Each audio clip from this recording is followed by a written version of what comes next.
Halo semuanya dan selamat datang kembali. Hari ini kita bakal kupas tuntas salah satu konsep paling penting dalam investasi pendapatan tetap, durasi. Anggap saja ini sebagai alat ukur utama kita untuk memahami risiko suku bunga. Nah, ini dia pertanyaan inti yang selalu menghantui setiap investor obligasi. Jawabannya itu nggak sesederhana banyak atau sedikit. Kita butuh angka yang pasti dan disitulah durasi masuk untuk membantu kita. Coba kita lihat di sini. Jelas banget kan, nggak semua obligasi itu reaksinya sama. Dengan kenaikan suku bunga 1% yang sama, obligasi yang jatuh temponya lebih panjang, wah, penurunan harganya jauh lebih drastis. Ini yang jadi alasan kenapa kita butuh alat ukur yang presisi untuk sensitivitas ini. Jadi gimana dong cara kita mengukur sensitivitas ini dengan akurat? Jawabannya ada di konsep yang namanya durasi. Yuk kita bedah bareng-bareng apa itu sebenarnya. Oke. Pertama, kita kenalan dulu sama yang namanya Maclay Duration. Penting banget nih buat diingat. Ini adalah ukuran waktu yang satuannya adalah tahun.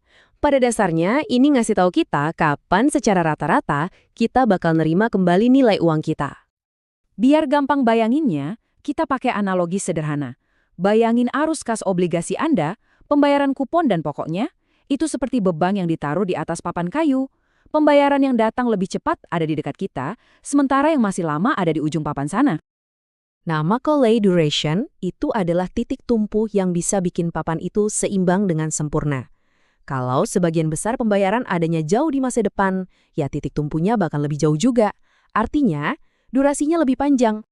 Tapi, tunggu dulu. Maclay Duration ini lebih ke arah konsep teoretis. Untuk aplikasi di dunia nyata, kita beralih ke sepupunya. Modified duration. Nah, ini dia yang benar-benar menjawab pertanyaan kita di awal. Kalau Maclay ngasih tahu kapan, modified duration ngasih tahu seberapa besar dampaknya. Oke, teorinya udah dapet. Sekarang, mari kita lihat gimana caranya kita bisa pakai ini dalam praktek untuk mengukur risiko secara nyata. Modified duration secara langsung mengukur perkiraan perubahan harga obligasi dalam bentuk persen untuk setiap perubahan 1% pada imbal hasil. Modified duration ini diturunkan langsung dari Maclay duration, tapi disesuaikan dengan imbal hasil obligasi saat ini atau yang biasa kita kenal sebagai yield to maturity (YTM).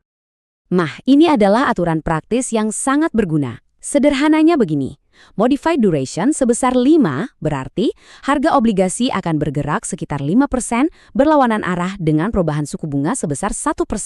Sangat mudah diingat dan sangat praktis kan? Coba kita lihat contoh singkatnya. Untuk obligasi 2 tahun dengan kupon tinggi, pertama-tama kita cari titik keseimbangan arus kasnya, yaitu si Maclay Duration, yang dalam kasus ini adalah 1,777 tahun. Kemudian kita sesuaikan dengan imbal hasilnya untuk mendapatkan Modified Duration sebesar 1,743. Artinya apa? Artinya, untuk setiap kenaikan imbal hasil sebesar 1%, harga obligasi ini diperkirakan akan turun sebesar 1,743%. Tapi, ada satu hal penting yang perlu diingat. Durasi itu memberikan perkiraan yang linier atau lurus. Padahal, hubungan harga dan imbal hasil yang sebenarnya itu agak melengkung, sebuah sifat yang disebut konveksitas. Untuk perubahan suku bunga yang kecil, seperti yang digambarkan oleh garis lurus itu, durasi adalah perkiraan yang sangat baik. Celahnya baru akan terasa signifikan kalau perubahannya besar banget. Perubahan persentase memang penting, tapi sebagai investor, kita seringnya pengen tahu berapa rupiah sih yang sebenarnya berisiko hilang atau didapat. Disinilah money duration berperan. Konsep ini menerjemahkan risiko persentase dari modified duration menjadi nilai moneter yang konkret. Caranya sederhana, Anda cukup mengalihkan modified duration dengan harga pasar penuh obligasi tersebut. Sebagai contoh, katakanlah Anda punya portofolio obligasi senilai lebih dari $1 juta dengan modified duration 6,38. Maka, monitor duration-nya adalah sekitar $6.528.000. Ini berarti kenaikan imbal hasil sebesar 1% akan menyebabkan kerugian sekitar $65.280. Nah, sekarang risikonya jadi terasa jauh lebih nyata, bukan? Para profesional sering menggunakan ukuran yang lebih detail lagi, Price Value of a Basis Point atau PVBP. Ini memberitahu Anda perubahan harga dalam dolar untuk pergerakan suku bunga yang sangat kecil, yaitu hanya 1 basis point. Perhitungannya gampang kok, money duration dikalikan dengan 0,0001. Jadi, untuk obligasi dengan money duration 381, setiap kenaikan 1 basis poin pada imbal hasil akan mengubah harga obligasi sekitar 0,0381.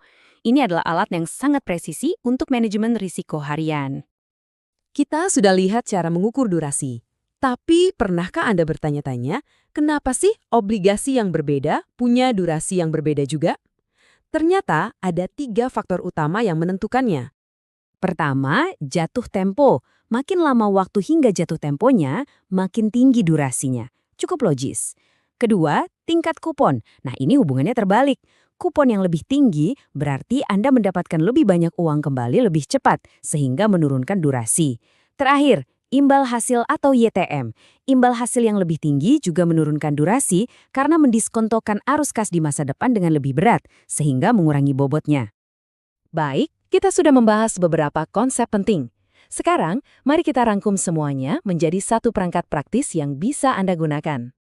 Inilah ringkasannya. Durasi adalah ukuran sensitivitas Anda terhadap risiko suku bunga. Macaulay duration adalah konsep waktu. Modified duration adalah perkiraan persentase perubahan, sedangkan money duration dan PVBP mengubahnya menjadi nilai uang. Dan ingat, obligasi dengan jatuh tempo panjang dan kupon rendah adalah yang paling sensitif. Pada akhirnya, pemahaman ini bukanlah sekedar teori. Ini adalah alat yang sangat praktis. Ini memberdayakan Anda untuk menganalisis investasi Anda, memahami di mana letak resiko, dan pada akhirnya membuat keputusan yang lebih cerdas dalam mengelola portofolio obligasi Anda.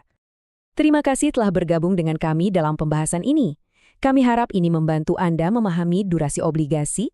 Bagikan pendapat Anda di kolom komentar di bawah, dan sampai jumpa di pembahasan berikutnya.